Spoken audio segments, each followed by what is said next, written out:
आमर मुख्यतः रहिले आमर सतीश शर्मा भाई जो कि आमर फाउंडर मेंबर अच्छा आमर मारवाड़ी युवा मंचर तांको नेतृत्व रे आमे बहुत गुड़ाए आखपाख अंचल सबू कार्यक्रम आमे करू। जटणी सिटी मारवाड़ी युव मंच द्वारा सब वर्ष पर चलित वर्ष दहीपणा और तरभुज बंटन कार्य आरंभ होइछे। खरारे प्राय 1000 ऊर्ध्व पथिक यह द्वारा उपकृत होगा सह आगामी दिन में ही जलछत्र चालू रहिबा बोली सभापति मत रखिछन्ति। भुवनेश्वर सांसद प्रतिनिधि श्री सतीश शर्मा यार नेतृत्व नहीं लोकों को दहीपणा और तरभुज बंटन करने सह सेमानक समस्या बुझीथिले। प्रभाव को किंचित मात्रा रोकने मारवाड़ी युव मंच जटणी सिटी द्वारा ठंडा पानी दही पानी एवं तरबुज बंदोबस्त होती। आम लोक यातायात जो लोक मैंने जाऊँगी से मैंने आसी उपकृत होती पानी दही पानी एवं तरबुज देकर आम ठंडा करने चेष्टा करुँ। ये प्रयास मारवाड़ी युवा मंचर विगत वर्ष है चलती आगामी चलो सब मंच चेष्टा रोचे कि जटणी जनसाधारण आखपाख अंचल जहाँ भी लोकंर नीड रोचे से नीड को परिपूर्ण करने मंच तैयारी होता 2016 मसीह से आज जाए समस्त मंचर पदाधिकारी मेंबर मानक धरिक आम ये कार्यक्रम परिचालन करुँ।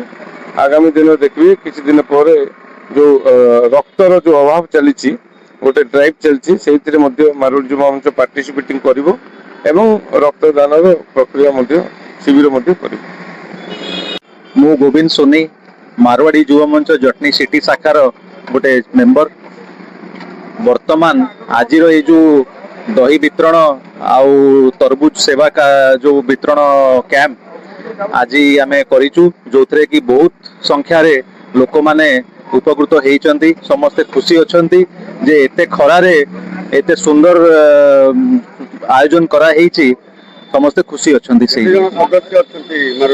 आमर मारवाड़ी युवा मंच प्राय 58 जन आम मेंबर अच्छु आउ बहुत ये रे आमे लागिचु सबू सामाजिक कार्यक्रम करी सबू जिनस को आम धरी चलीचु। आमर मुख्यतः रहिले आमर सतीश शर्मा भाई जो कि आमर फाउंडर मेंबर अच्छा आमर मारवाड़ी युवा मंचर तांको नेतृत्व रे आमे बहुत गुड़ाए आखपाख अंचल सबू कार्यक्रम आमे करू जो थे कि तांकर मुख्य भूमिका रहे। अग्रवाल मारवाड़ी युवा मंच सिटी ब्रांच सभापति समस्त नमस्कार जनाऊँ। प्राय 1000 ରୁ 1200 लोक आम ये दहीपणा और तरबुज आयोजन कर अत्याधिक गरम और धूलिमूली को नजर रखी आम यही प्रोग्राम टा प्रति वर्ष करूँ। आज भी सेटा आम करूँ एटा पुणी पानीटा कंटिन्यू चली रहा कैंप रे सबुदिन ठंडा पानी यहाँ रोक जीवा आसा जो मैंने सब रोचे से गुड़ाए प्रोग्राम हवा आसुवा समय भितर आम गोटे ब्लड कैंप करने जाऊँ बड़ ताद आम से आपंकर पूरी रास्तार जाकि मंगलपुर पटे आम गोटे कावड़िया कैंप करूँ। गणेश पूजा भसाणी गोटे विशाल आम जो प्रोसेसन आम जाए भसाणी उत्सव गोटे प्रोग्राम करूँ।